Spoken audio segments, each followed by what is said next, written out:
Distinguished guests, it is our utmost pleasure to welcome you to the third edition of the Ministry of Finance Initiative, Skopje Economic and Finance Forum Annual Conference. This year's debate and discussion is under the title Europe Yes, Europe Now, European Integration and Economic Prosperity. Please take your seats to proceed to the opening of the conference. It is our pleasure to invite our host, the Minister of Finance, Fatmir Besimi, to give his welcome speech.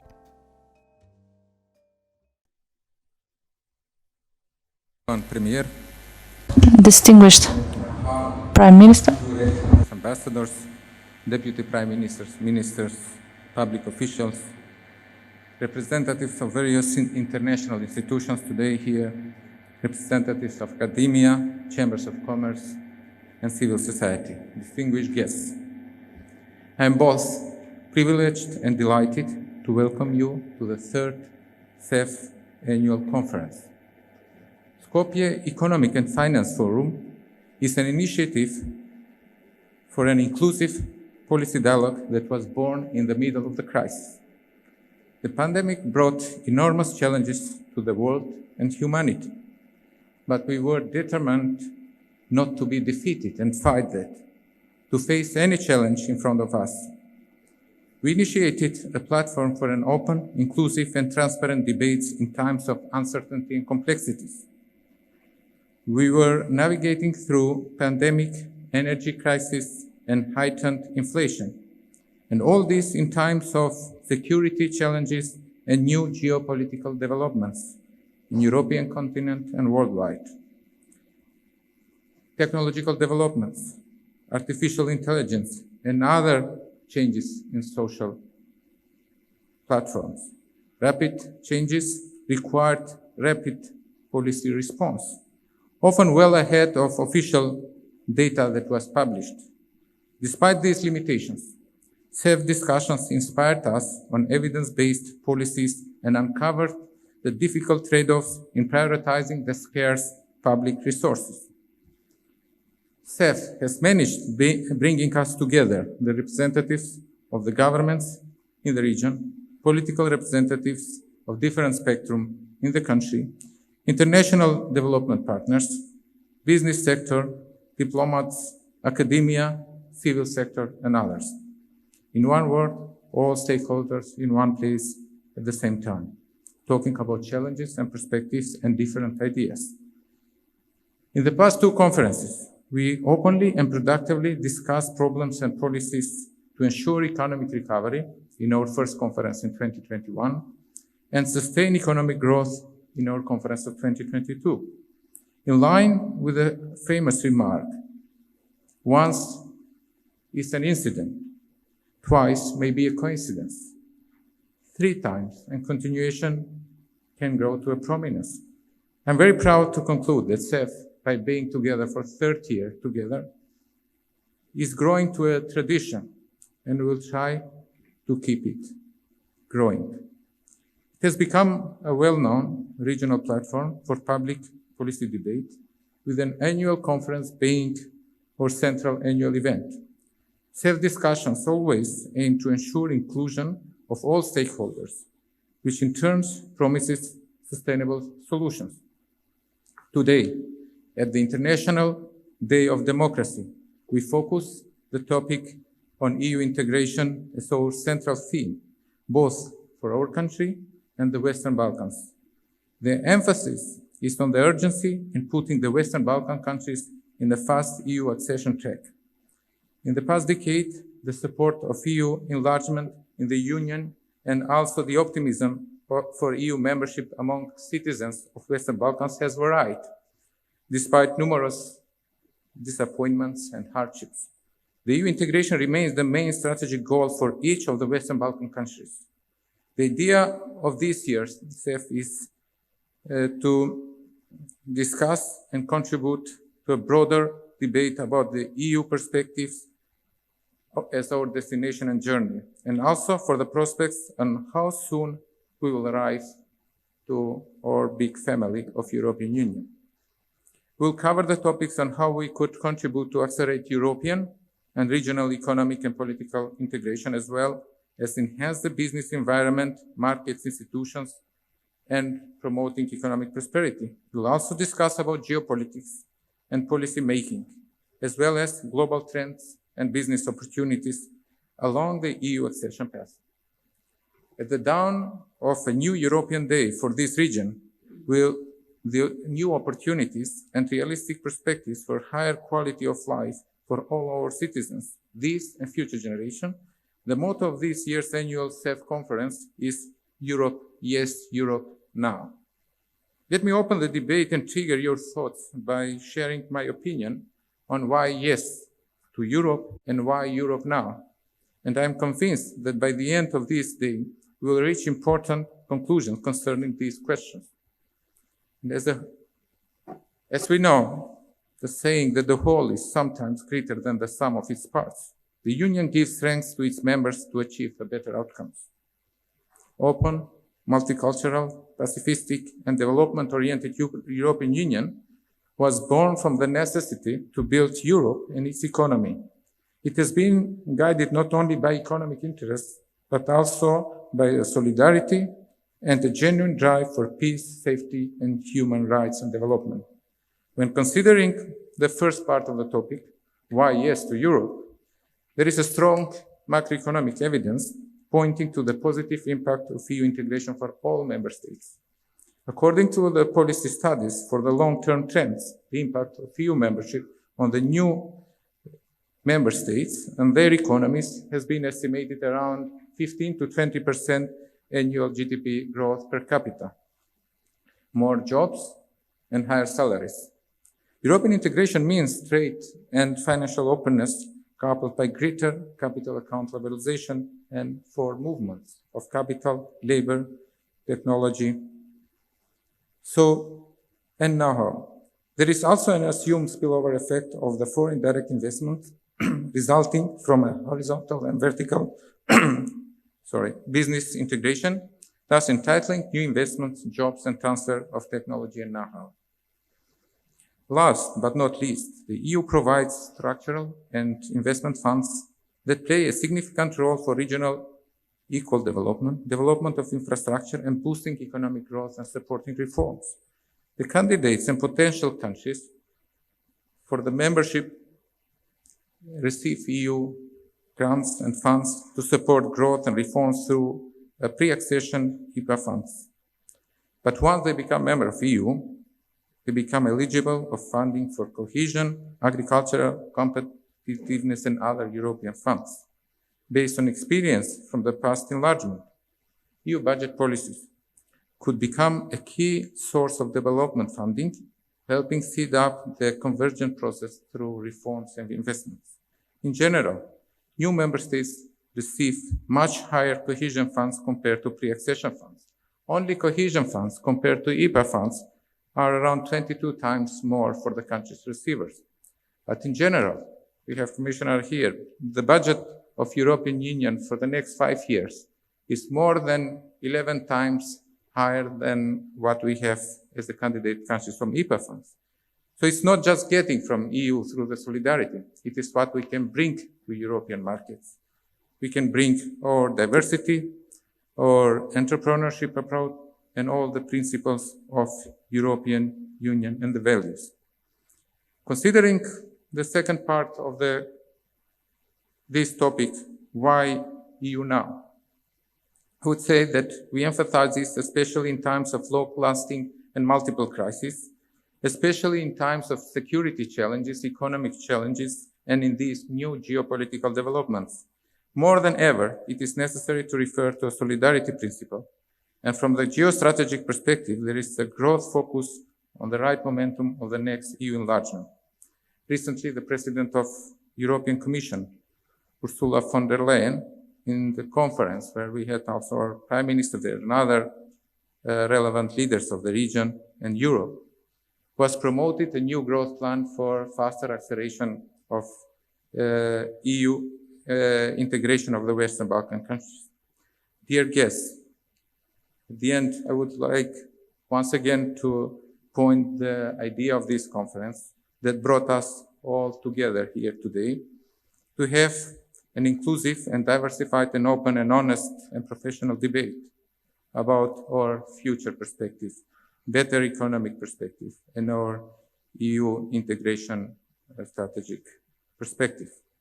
Together, the government officials, policy makers, representatives of international institutions, ambassadors, representatives of academia, representatives of the EU Commission today, and business sector and civil society.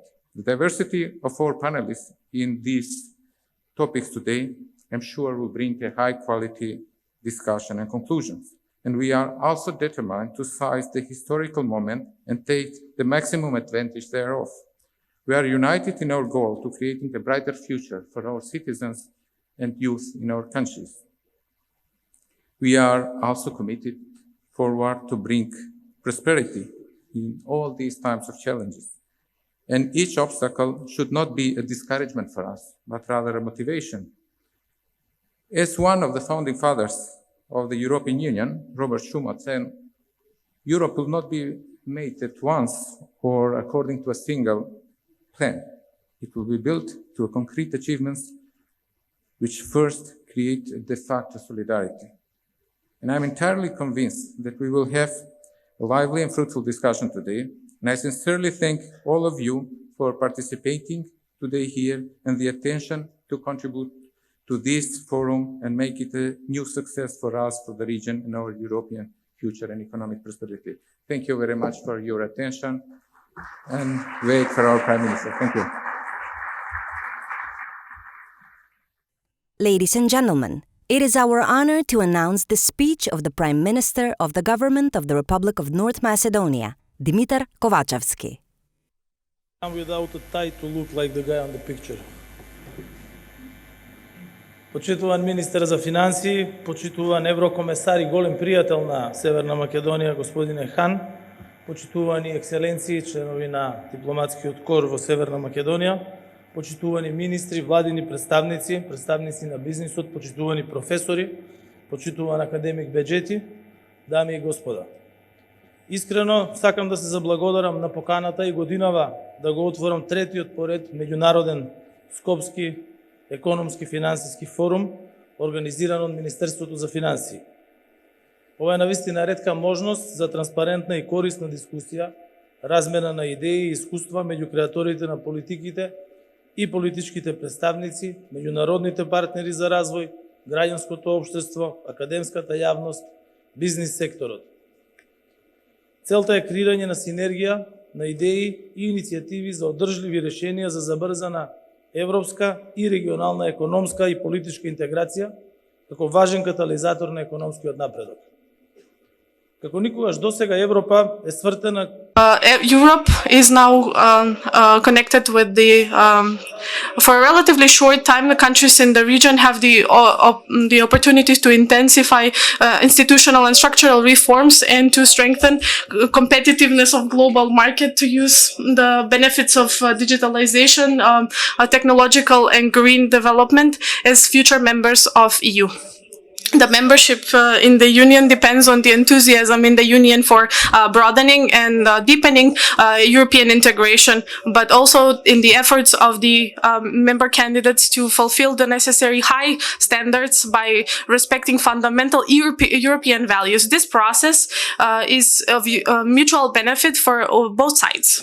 The countries in the region of Western Balkans are facing numerous challenges. The global trends these last few years that have changed the world have a huge influence on countries in the region. The European Union for countries in the Western Balkans provided a true opportunity for us to be integrated in the European Union.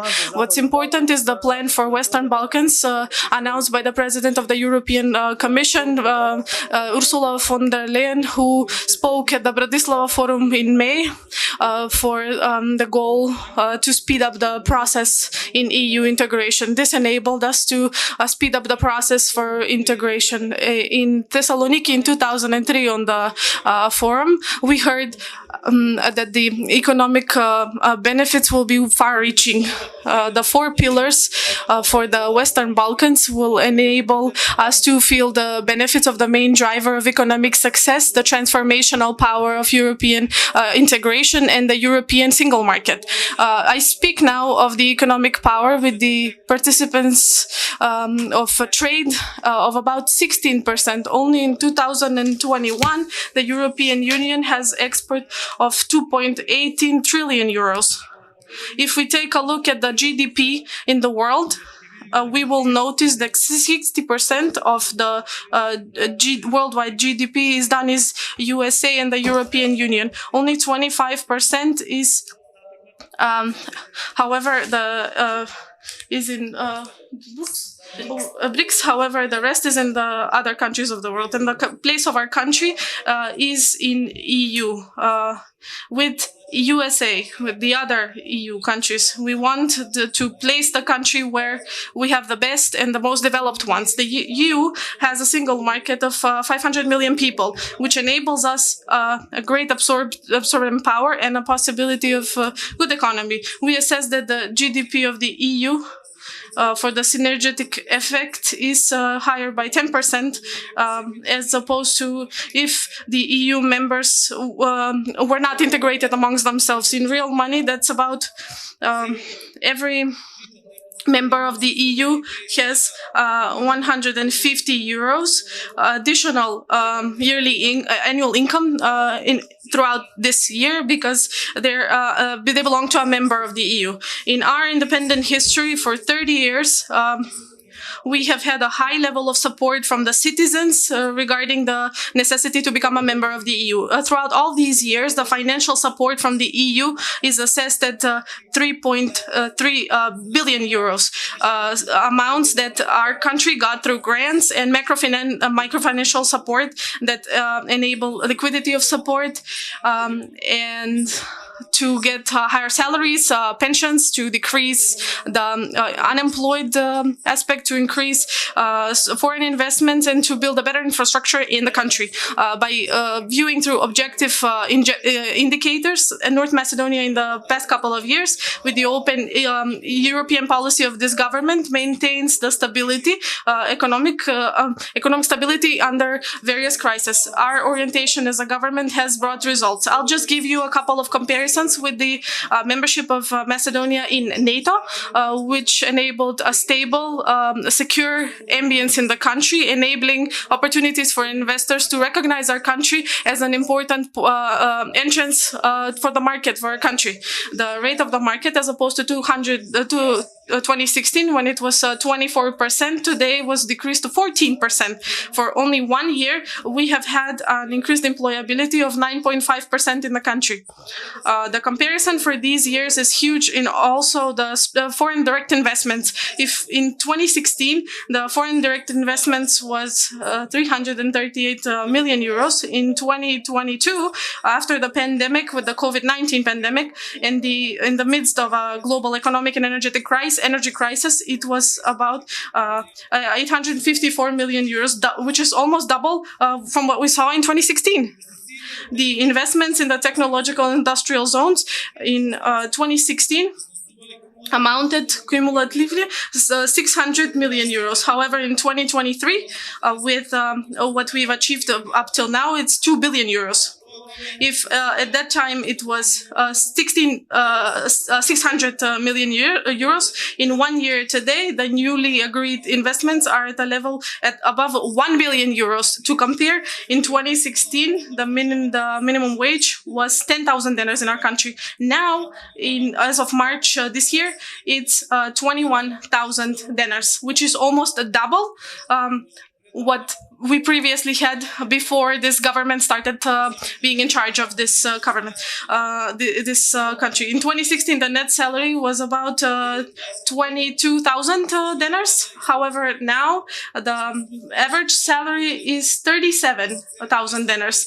That's 230 euros more in the family budget of the workers in the country. For the first time, we adopted a systemic solution for the growth, for the increase of pensions. It was increased by 40% as opposed to what was in 2016. The average salary was 13,700 dinars. Now in 2023, it's above 19,000 dinars, and there will be an increase of 6% coming this month. Our pensioners have built in our country, and they deserve a decent life on an even higher level with the close membership of our country if the necessary decisions are adopted in the assembly. In the past 5 years, North Macedonia was a good flow of economic. We enable opportunities for modern connectiveness of our country with the capital investments in the road infrastructure. We open new European routes. Numerous research that has been done years by show that the biggest dissatisfaction of citizens living in the region of Western Balkans is due to the economic conditions. The double digits of unemployability, a lowly qualified workforce, labor force. We need to get Europe to come here and to become recognized as a dignified member.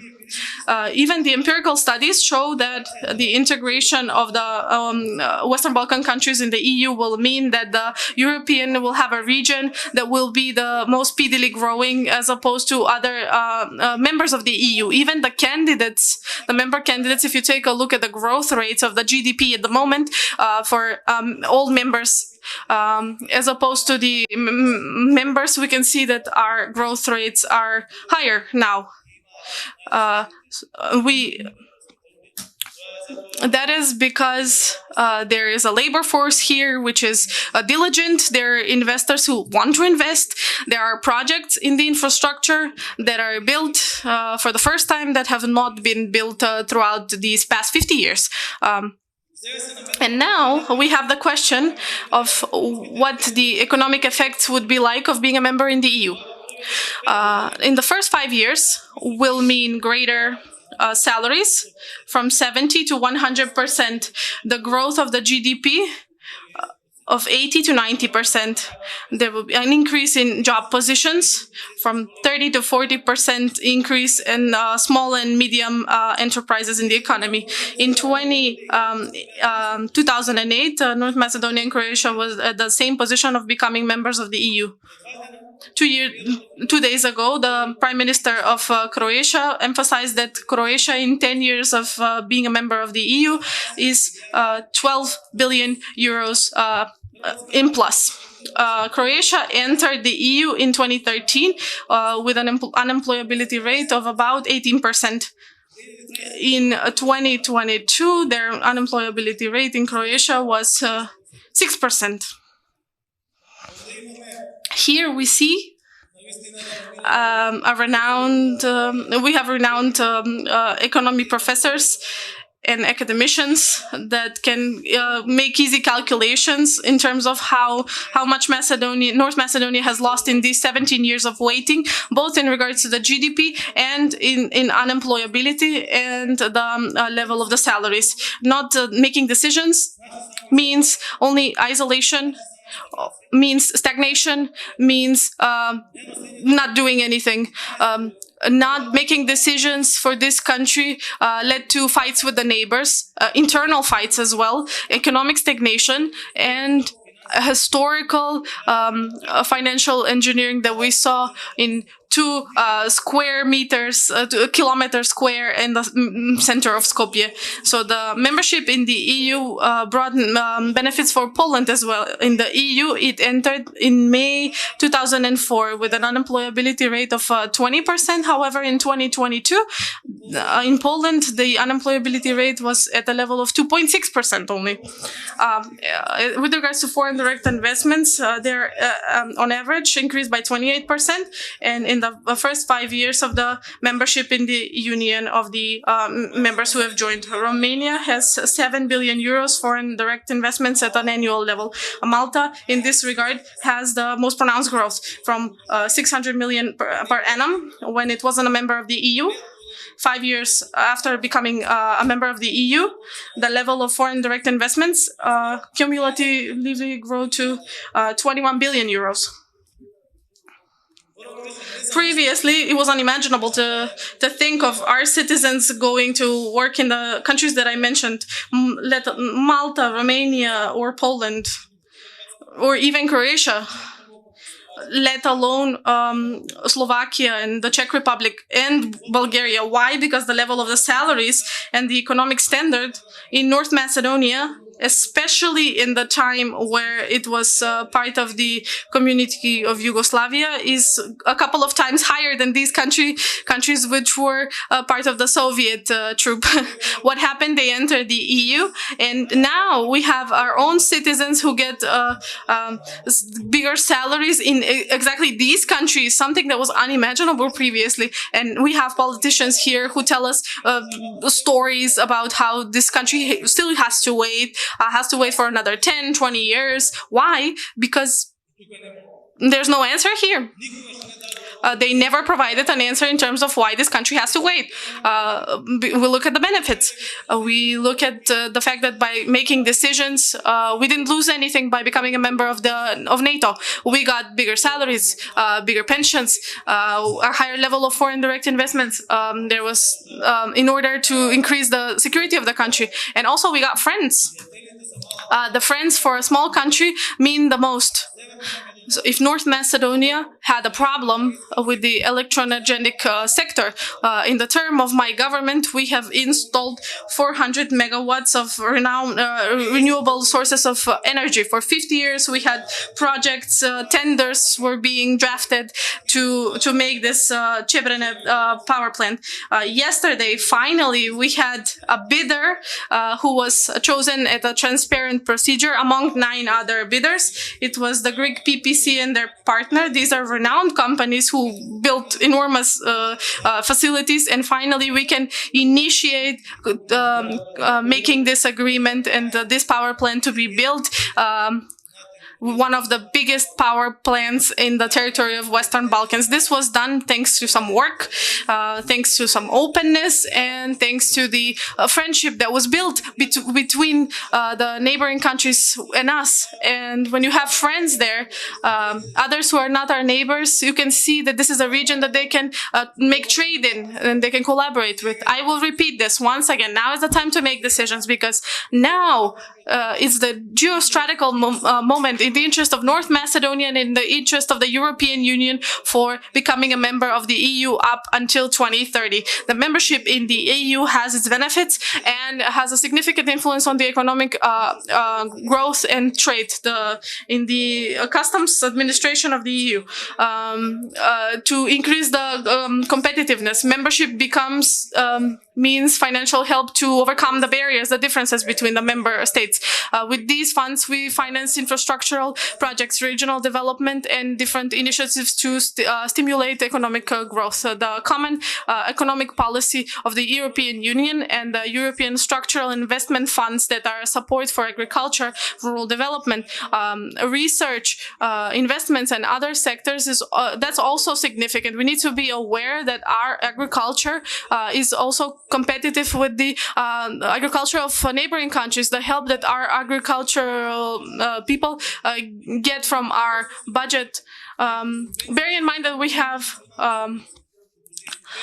getting subsidies both from the budget of the EU makes them more competitive from us, for our neighboring country, and we need to enable them membership in the EU and equal access to the market, a single market. And that will confirm that Macedonian companies and Macedonian workers, Macedonian scientists are much more valuable than others who currently we think are better than us.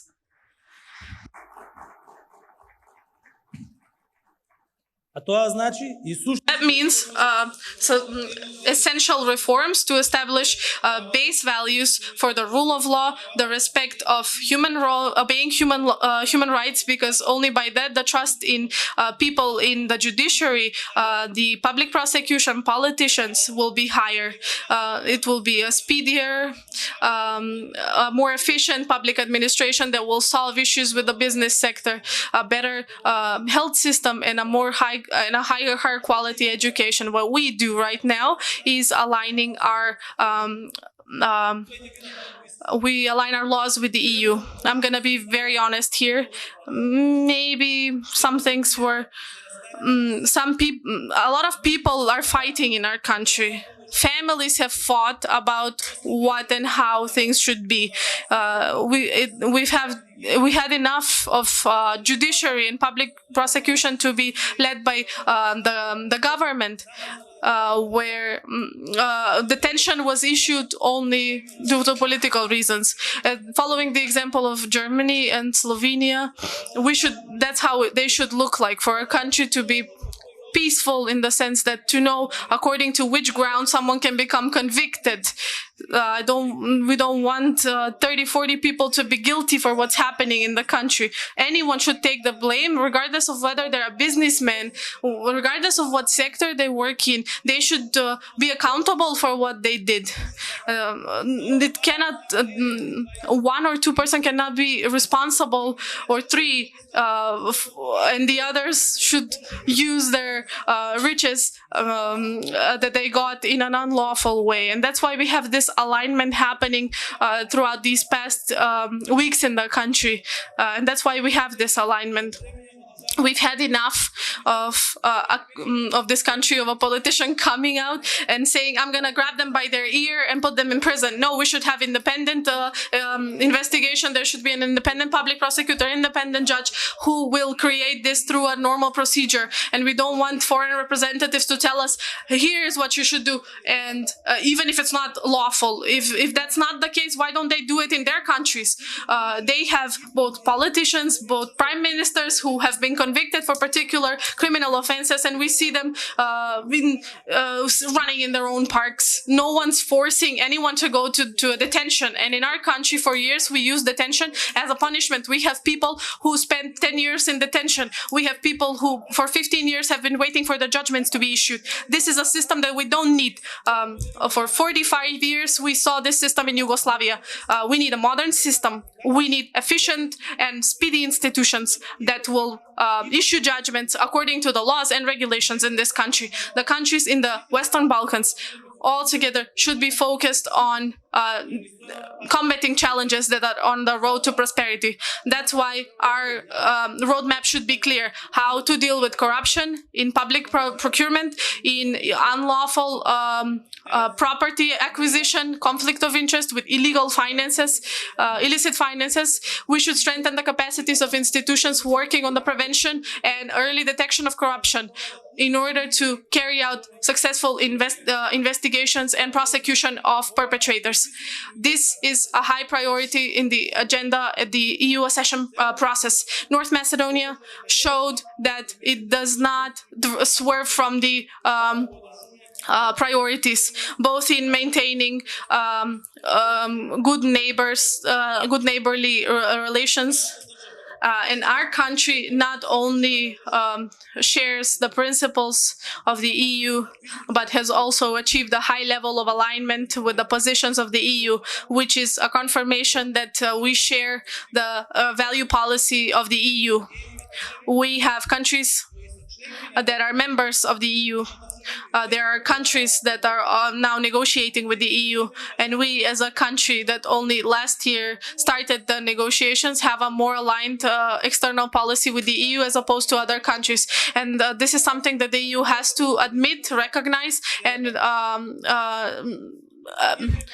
for North Macedonia. We belong to the democratic and free part of Europe because as we, countries of the Western Balkans, have the interest to become members of the EU, the European Union also has an interest on the Balkans, not there to be regional conflicts, for there to be political stability, for there to be economically stable countries that will develop and upgrade on a business, administrative and other plans. European Union doesn't need two borders. Now it has external and internal borders with the members of the Western Balkans. That's not beneficial for the Western Balkan countries nor for the EU. So imagine what the USA would look like if Iowa or Minnesota were not part of the USA, and you had to swerve around them with passports or go through them with passports, basically, to get from the west to east coast of the USA.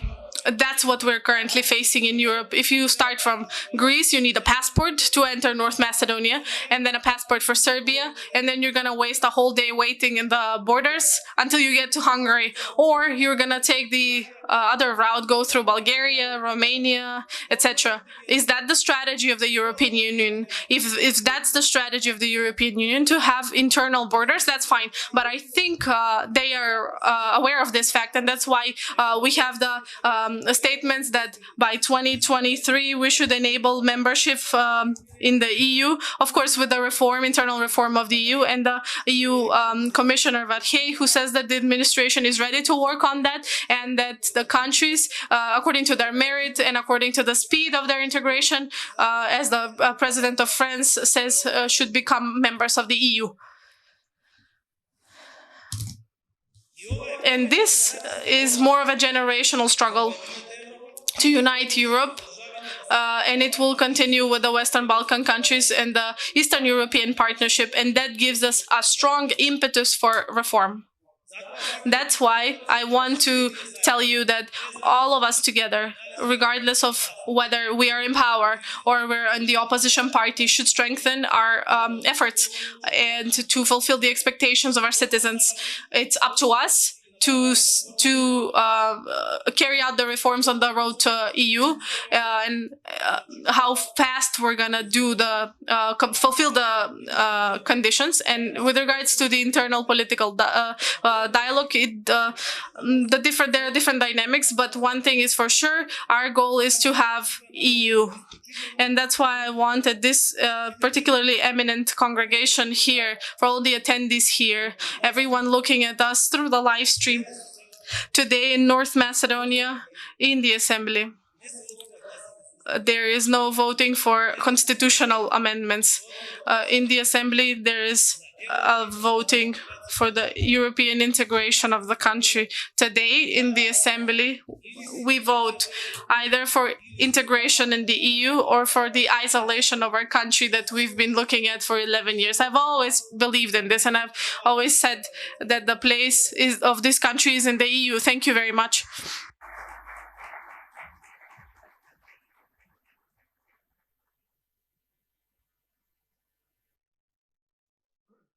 Ladies and gentlemen, please welcome the guest of honor, EU Commissioner for Budget and Administration, Johannes Hahn, who will deliver the keynote address.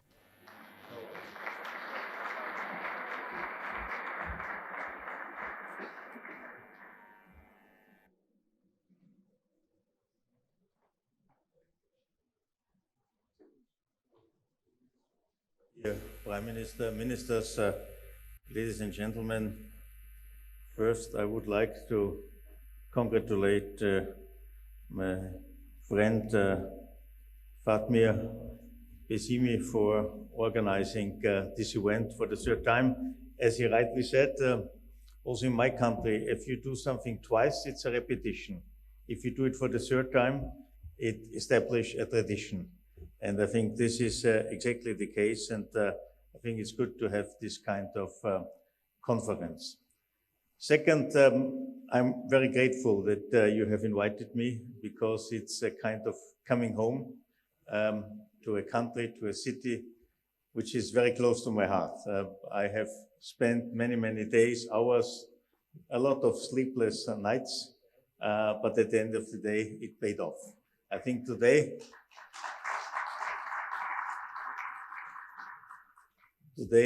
North Macedonia is on a finally excellent way towards the European Union. I think you have chosen an excellent title for the conference.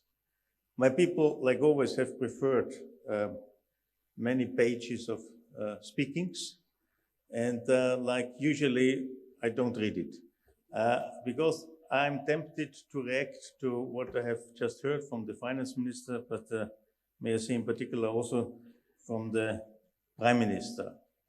And I fully share your goals, and it's also my goal, because I always said Europe will only be, the unification of Europe will only be completed once all the members, all the states of the at the European continent are members of the European Union.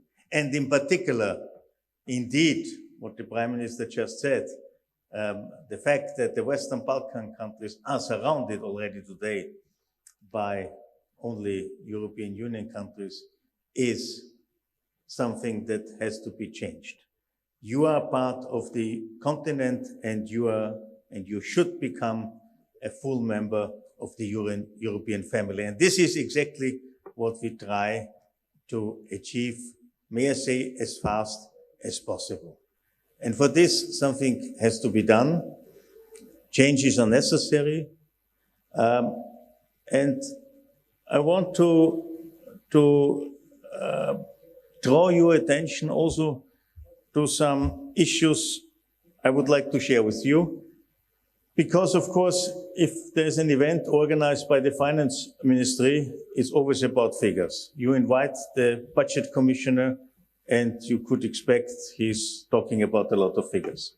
I don't need to talk about all these figures because it has already been said by the Prime Minister and by the Finance Minister, and I can quasi endorse these figures. Of course, there is a huge impact on a possible future membership of North Macedonia on the economic side. Already today, the economies between Europe and the Western Balkans, North Macedonia, extremely interlinked. I mean, 75% are actually foreign direct investments from Europe. Export, import is almost at the same magnitude. So it's crystal clear what is the situation. And that's why it is important to conclude all these efforts. And we have made a lot of proposals in the past. I remember the Western Balkan strategy I initiated 2018, now also, and the Prime Minister was referring to it. Our President Ursula von der Leyen at the GlobeSec seminar in May in Bratislava also presented additional ideas and further developed ideas.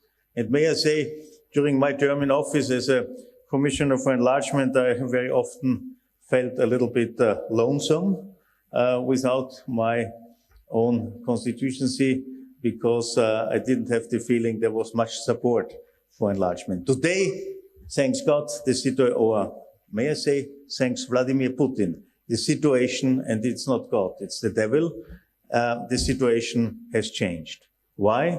Because the geopolitical situation in the world has changed.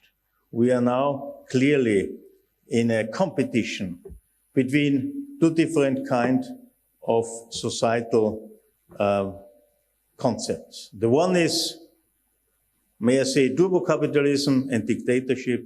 The other one is social economy, is democracy.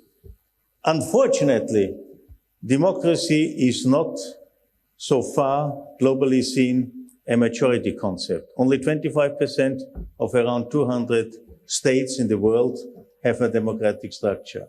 Our system is under pressure. But may I say, we are deeply convinced, and it was also said, Europe is not only about economy, not only about figures.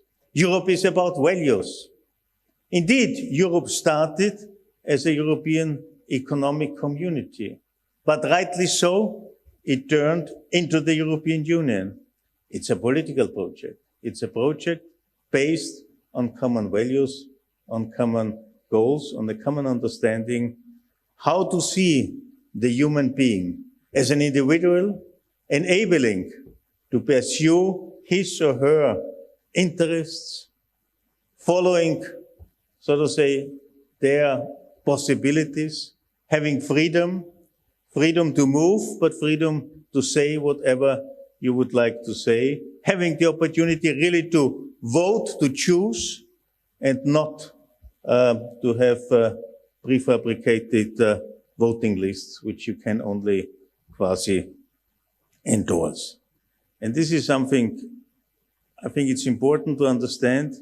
The European Union, and I'm saying this as a budget commissioner, is not a cash machine, it's not an ATM machine. It's more. It's about, again, common values. And indeed, we are also not perfect on this. And maybe this is also the reason why in the past there was some hesitation, because we also have to do our homework back home, and we are not yet where we would like to be. But it's important to understand joining the union is also joining common values, common interests, common perspectives, a common understanding how we see individuals in a society. And this is so decisive. That's why rule of law is not an obsession of us.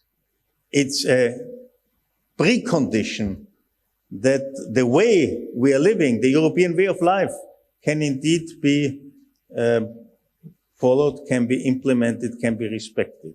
That's why it is so important also for us, maybe also with our internal experiences, that rule of law aspects are followed, respected, and implemented. And I know the discussions you are having just now. Prime Minister was referring to it.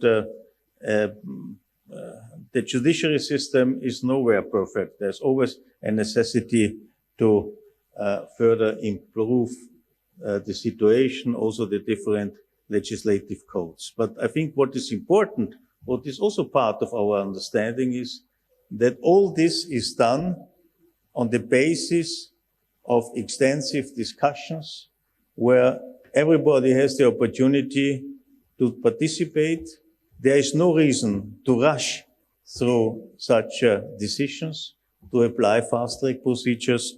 I think it's important to include in such decisive discussions and finally decisions all parts of the society. Democracy is not something easy. It's sometimes very cumbersome.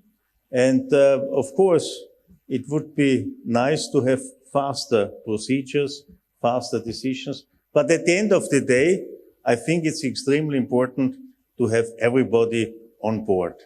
And if I see and if I hear and if I'm told that more than 75% of the people here in North Macedonia are in favor of Europe, I think this is a strong backing for all of you having political responsibility, not only to respect, but also to use this strong support as a real tailwind for certain measures which are in alignment with our European goals, with our European intentions.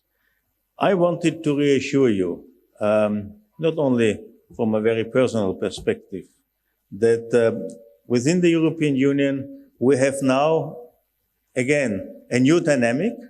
I have to say, triggered by this aggressive war of Russia in Ukraine, that we have to stand together as a family. And you are belonging to our family. And it's about strengthening Europe's role in the world. We have to be clear that without a strong Europe, the situation in the world would be a different one. And you are already, but even more, a future asset. You are an important vessel within the European structure, within the European family. That's why we will do everything to speed up the process, but it takes always two for a tango to arrive where we want to be. And I can only confirm that the whole process remains a merit-based one.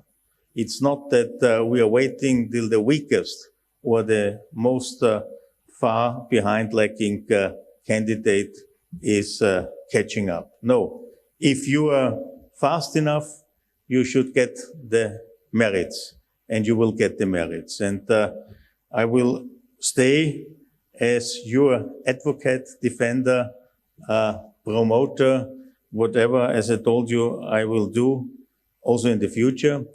But again, I wish you all the best. I think it's important that the main political forces working together on this final goal of North Macedonia, this is something where you have to put aside party political interests. This can be done on many other issues. But this is a national, this is the core issue where you have to reassemble all your efforts, all your powers, all your forces in order to achieve your goals. If this is the case, it can be achieved in due time. Our president, in her speech about the State of the Union 2 days ago, was very clear. We have our homeworks.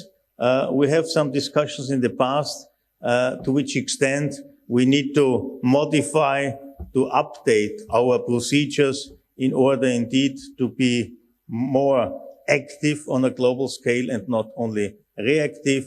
But she was also clear, we don't need necessarily to change our treaty. We have already today all the provisions in place where we could, not easy, but if we want, easily change our procedure. So it's, I have to say, also on us, and new members would not hamper our performance, but the opposite.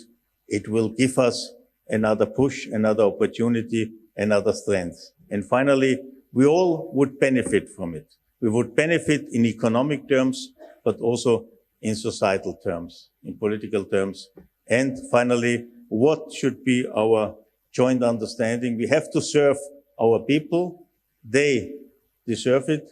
They need it. They have a right. And I think at the end of the day, we will be successful, maybe sooner than many people believe.